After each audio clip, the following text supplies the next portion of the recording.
April 1945. The Bavarian countryside looked deceptively peaceful, with soft hills waking up from winter and early green returning to the fields. But the roads were scarred with tank tracks and scorched wagons, and in the air still lingered the scent of burned oil, wet earth, and something less definable, a residue of despair. German forces had retreated in disarray, abandoning not just their posts, but the infrastructure of cruelty they had built around the war. Among the things they left behind was a rest facility for soldiers, officially described in sanitized reports, but in reality nothing more than a military brothel. The building had once been a private boarding school, nestled in a quiet valley. Now the windows were boarded, the walls stained, and the rooms inside bore silent witness to years of violence. It was here that 22-year-old Elsa Kramer had spent the last 4 years. A former nurse from Dresden, she had been taken in 1941 under the promise of essential war work. What followed was a collapse of her identity, from caregiver to commodity, from woman to number. Inside the compound, dozens of other women moved like ghosts. They spoke in low voices, rarely made eye contact, and developed an instinctive ability to detect danger before it arrived. Elsa had long since stopped marking time by calendar dates. Instead, she remembered years through seasons of beatings, waves of new officers, and the cruel rhythm of being summoned at night without explanation. When the distant rumble of engines came, no one cheered. They had learned long ago that change rarely brought rescue.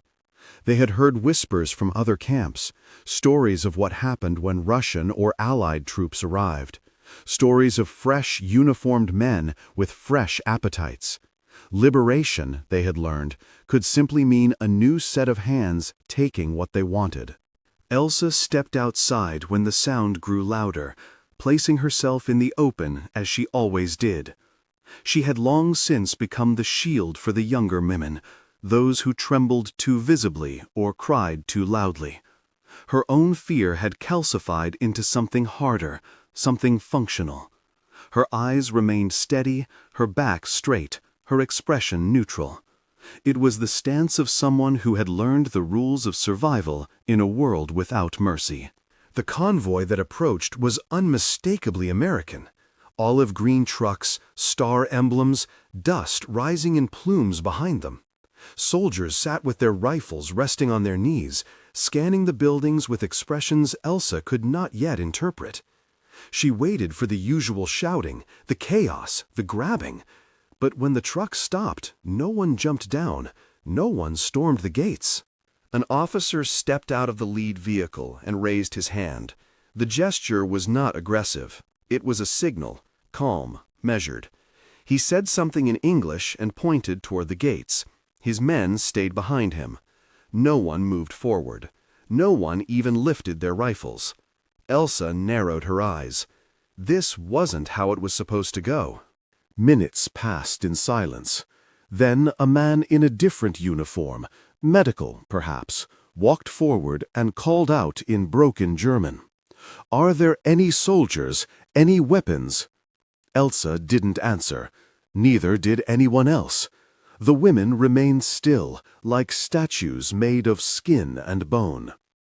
After a moment, the Americans slowly began unloading supplies, blankets, food, water, not weapons, not chains.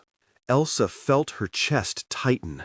This had to be a trick, some new psychological game. They had been taught to expect brutality, conditioned to brace for it. But now, with no one advancing, no one shouting, and no one touching them, the absence of violence itself became unbearable. It felt too quiet, too strange. A silence that was more frightening than the sound of boots on gravel. The Americans entered the compound slowly, as if afraid their presence alone might cause harm. Their steps were deliberate, their voices low, and no one reached for the women. Instead, they paused just beyond the courtyard and began to unload crates. Elsa watched in disbelief as two soldiers carried folded blankets and placed them gently on the stone bench by the entrance. The blankets were clean, thick, and smelled faintly of soap, not of sweat, blood, or fear. The officer who had led the convoy introduced himself through a translator as Sergeant Lewis. He spoke German carefully, pausing between phrases, making sure each word was understood. "You are safe," he said. "No one will hurt you. You are under protection now." The words rang hollow in Elsa's ears, not because they were harsh, but because they were kind. And kindness, for so long, had been a mask worn by those who wanted something. No one moved forward. The women stood frozen, backs against the walls, hands clenched tightly at their sides. One of the younger girls, Marta, began to cry softly, her shoulders trembling. Another, old enough to be her mother, pulled her close and whispered something Elsa couldn't hear. It was too early for relief. Their instinct screamed at them not to believe what they were seeing, not to trust uniforms, no matter the color. Later that afternoon, a different soldier arrived with food. He did not try to enter. Instead, he knocked softly on the frame of the open gate, waited, then set down a crate filled with metal bowls, a tin of canned meat, and a loaf of fresh bread. Elsa stared at the food like it was some kind of trap. In her world, nourishment had always come at a price paid in silence, in obedience, in flesh. Still, no demands came. No orders barked, no forced labor assignments, no nighttime visits.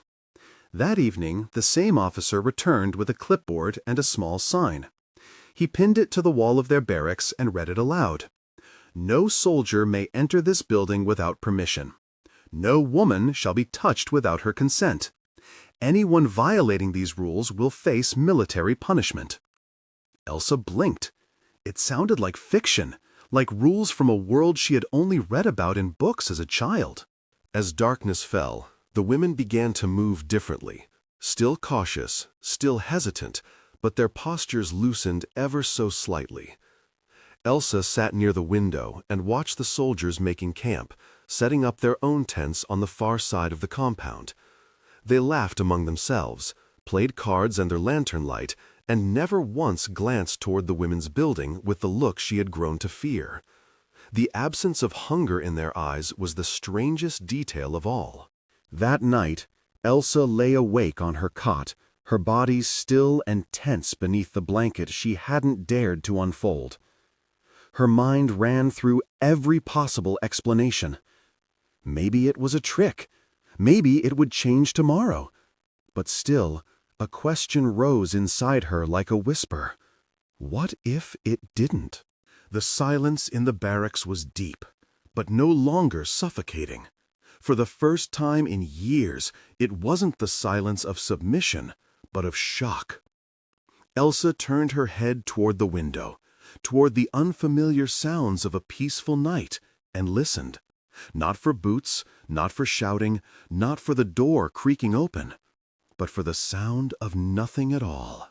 The following morning, Elsa woke before sunrise, her body conditioned by years of fear to stir at the earliest sound. But there were no boots pounding the hallway, no voices barking orders. Only the soft rustle of wind against the broken window frame and the distant murmur of American soldiers preparing breakfast. She remained still for several minutes, waiting for the panic that usually followed consciousness. When it didn't come, she sat up slowly, confused by the absence of dread. Marta was still asleep, curled in a tight ball on the cot beside hers. The girl had cried herself to sleep the night before, whispering prayers that hadn't been answered in years. Across the room, Lena was already awake, sitting upright with her back straight and her hands folded on her knees. They exchanged a glance, not one of fear, but of uncertainty. There was something dangerous about hope, something sharp and unfinished. At exactly 8 o'clock, the familiar knock echoed at the doorframe. 2 short taps, then silence. Elsa stood and crossed the room cautiously, heart fluttering. On the other side stood the young soldier who had delivered food the day before. He didn't enter. Instead, he placed a tray down just inside the threshold and stepped back. "Breakfast," he said, softly in broken German, "no rush." On the tray were bowls of hot porridge, dried fruit, and tea. The steam curled gently into the morning air. Elsa hesitated, then picked up one of the bowls and brought it inside. No one stopped her. No one grabbed her wrist or demanded she serve the others. She handed the food to Marta, who blinked in confusion before accepting it with trembling fingers. It was the first meal in years that came without strings. No threats, no conditions, no expectations. Just food for the sake of survival. And though their hands shook as they ate, they finished every bite in silence. Even the warmth of the tea felt unreal, like something borrowed from another woman's life. Later that day, Sergeant Lewis returned and asked through the translator if they would like access to clean clothes and medical supplies. Elsa stared at him for a moment, unsure how to respond. Choices had always been an illusion, things they were offered just before something was taken. But Lewis didn't insist. He waited, nodded, and left a small crate at the entrance marked hygiene. Inside were bars of soap, undergarments, and combs still in their packaging. That afternoon, Elsa stood beneath the outdoor pump behind the building, washing her hair in the cold spring water. She didn't look over her shoulder. No one was watching. The act of bathing, once so private, then made so violent, felt sacred again. As the water ran down her spine, she let out a breath she hadn't realized she was holding. That night, she lay awake again, but for different reasons. Her body didn't ache from violence. Her stomach wasn't empty. And for the first time, her thoughts wandered beyond survival. She remembered a song her mother used to hum while brushing her hair. The melody returned slowly, like a half-forgotten dream. Elsa hummed it into the darkness, not for anyone else to hear, but to remind herself that something inside her still lived. By the end of the first week, a strange rhythm had settled over the barracks. Meals arrived on time. The young soldier named Robert continued his gentle, wordless routine, and no one entered without asking. The women had stopped flinching at every sound. Even Marta, once trembling at footsteps, now stepped outside to sit in the sun for brief moments. And yet, the stillness that followed safety was not relief.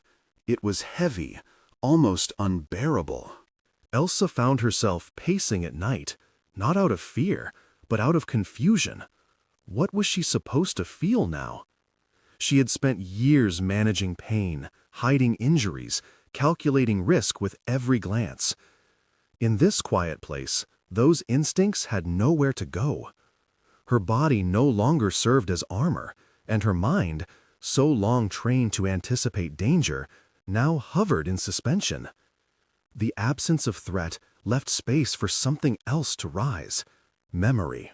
Memories returned in fragments, without warning. The face of the officer who took her name, the smell of stale tobacco and leather gloves, the unbearable stillness after the door shut each night. She had locked those images away for survival, but now they came back with cruel clarity. One afternoon, as she folded the clean clothes Robert had brought, her hands began to tremble so violently that she dropped the fabric. Marta tried to help, but Elsa waved her off, retreating to her cot in silence. That evening, Sergeant Lewis visited. He did not enter the building, but asked if anyone needed medical attention. Lena, who had remained the most silent of them all, stepped forward and mentioned a pain in her leg that had never fully healed. Lewis nodded, promised a medic would come, and turned to leave. But before he did, he looked at Elsa and asked gently, "Are you sleeping?" She hesitated before answering. "Some nights," she said, her voice barely audible. The medic arrived the next morning. He introduced himself as Corporal Chen and spoke fluent German. He checked Lena's leg with care and professionalism, explaining each step, asking for permission before touching her. Elsa watched from her cot, her arms crossed, her eyes sharp. She couldn't understand how these men could be so calm, so decent.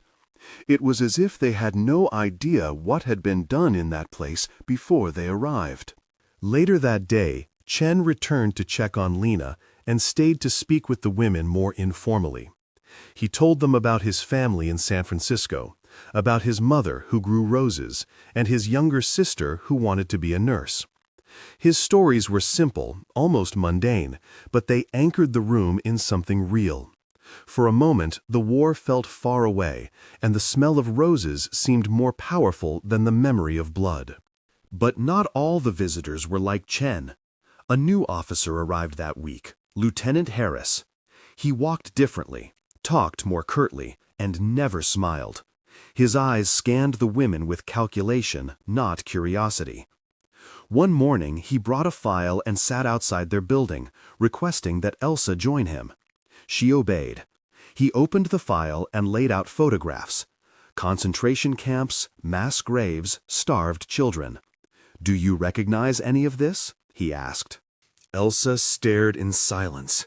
She did not recognize the places, but she recognized the gaze in the children's eyes, the emptiness.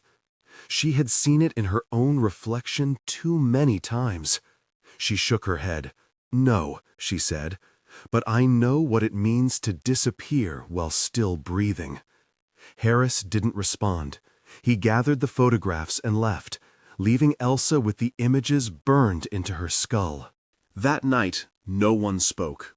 The weight of that conversation sat between the cots like a fourth presence.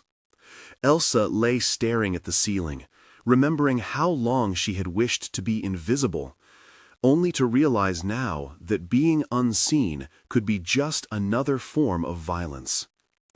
For the first time since the Americans arrived, she was not afraid of what they might do. She was afraid of what they might ask her to remember. In the days following Lieutenant Harris's visit, a quiet tension returned to the barracks. The routine remained unchanged. Meals arrived on time, medics checked in regularly, and no one crossed their boundaries. But the emotional safety they had begun to build felt suddenly fragile, like a glass pane that had developed a subtle crack. Elsa noticed how the others avoided eye contact again, how Marta went back to sleeping in the corner with her arms around her knees. The presence of the photos, the questions, and the unspoken accusations had reopened old wounds. Sergeant Lewis, sensing the shift, resumed his daily rounds with greater attentiveness. He never questioned them directly about the war, nor about what had happened before the Americans arrived. But his kindness took on a new shape, softer, quieter, more deliberate. One morning, he brought a package from the Red Cross and said it contained forms for contacting surviving relatives. "If you want to write anyone," he added gently, "we can help." The room fell silent. No one moved. For women who had been told they no longer existed, the idea of being remembered was overwhelming. That afternoon, Lena sat at the small wooden table in the corner and slowly began to fill out a form. Her handwriting was shaky, but each letter was formed with care. She wrote the names of 2 sisters in Hamburg, unsure if they were alive. Elsa watched from her cot, unable to move. She had no address to write, no name she trusted still existed. Her parents had died during the bombing of Dresden. Her brother had been conscripted and never returned. She was a shadow to the world, and the world a ghost to her. Corporal Chen returned to change Lena's bandage and brought with him a tin of salve. He noticed Elsa's silence and asked if she needed anything. She shook her head, but didn't look away. He didn't press, only said, "Sometimes pain doesn't look like injury." Before he left, he placed the salve on Elsa's bedside crate without comment. It was a small act, one that acknowledged her without demanding anything in return. One evening, as the sun dipped behind the hills, Marta sat on the steps just outside the building. She had begun humming to herself again, a soft, broken melody Elsa didn't recognize.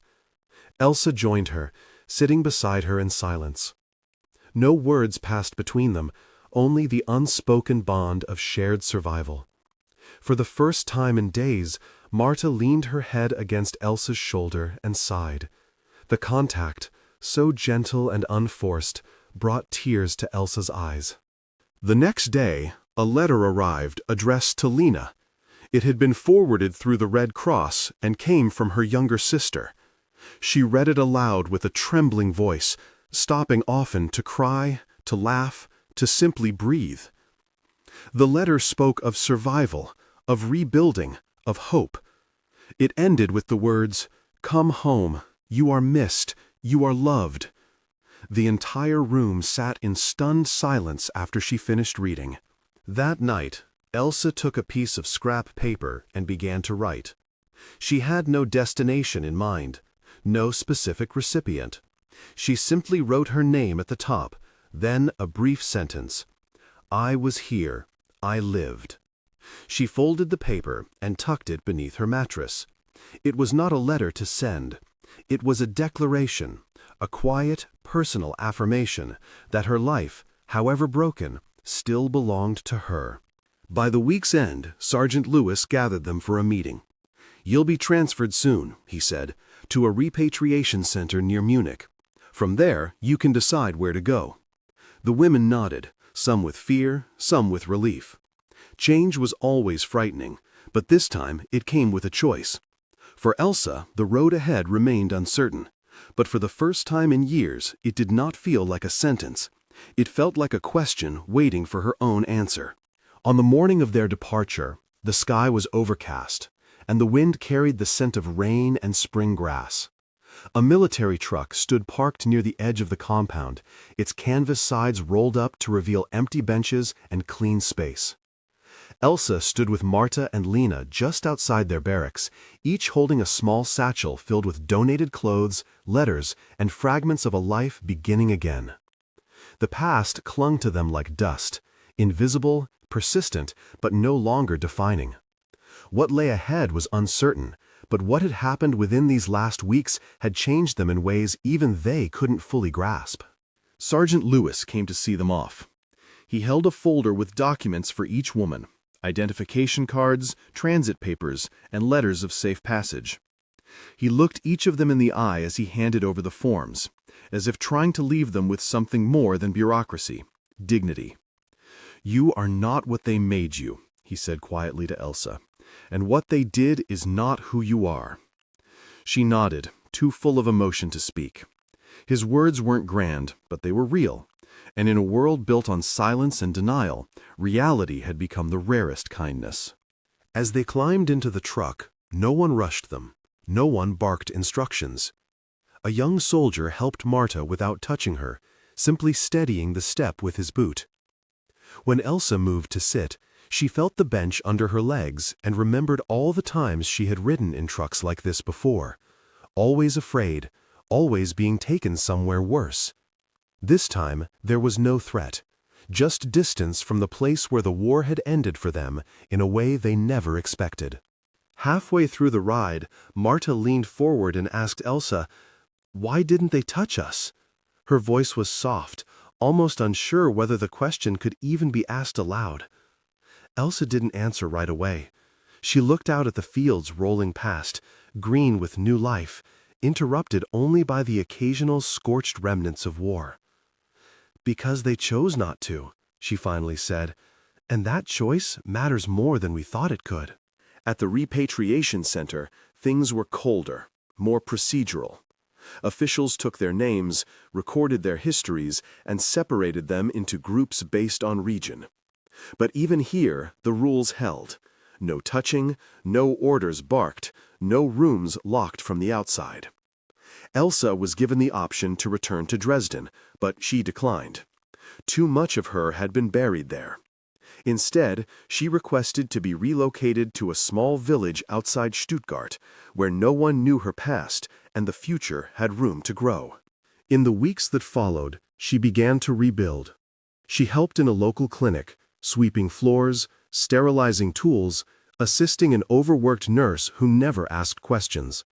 Word spread that she had a steady hand, and soon she was asked to help stitch wounds, dress burns, and comfort grieving mothers. No one knew her story. No one knew where she had been. But in every act of care, she was stitching back parts of herself too. One afternoon, a letter arrived from Sergeant Lewis. It was short, written in careful, slanted handwriting. "You said once that you didn't believe in kindness anymore. I hope now you do. What you lived through is not your shame. It is your testimony. Tell it when you are ready." Elsa folded the letter and tucked it into a small box beneath her bed, beside the only other thing she had kept from the barracks, the blanket she was given that first day, still faintly scented with soap. Years later, when a journalist arrived to collect testimonies from women affected by the war, Elsa agreed to speak. She did not name names or describe every horror, but she said this clearly. When the war ended, they could have done anything to us, but they didn't, and in a world that had forgotten what mercy looked like, they remembered. The journalist asked what she meant. She simply replied, "They didn't touch us," and that saved more than our bodies. It saved what was left of our souls. Outside her small home, spring had returned again. Flowers bloomed along the fence, birds nested under the eaves, and Elsa, now older, walked through the garden barefoot, each step a quiet act of ownership over a life that once wasn't hers to control. What had been broken was not erased, but it was no longer the only thing she carried. Now there was proof, not just of what she had survived, but of the mercy that had met her when she least expected it.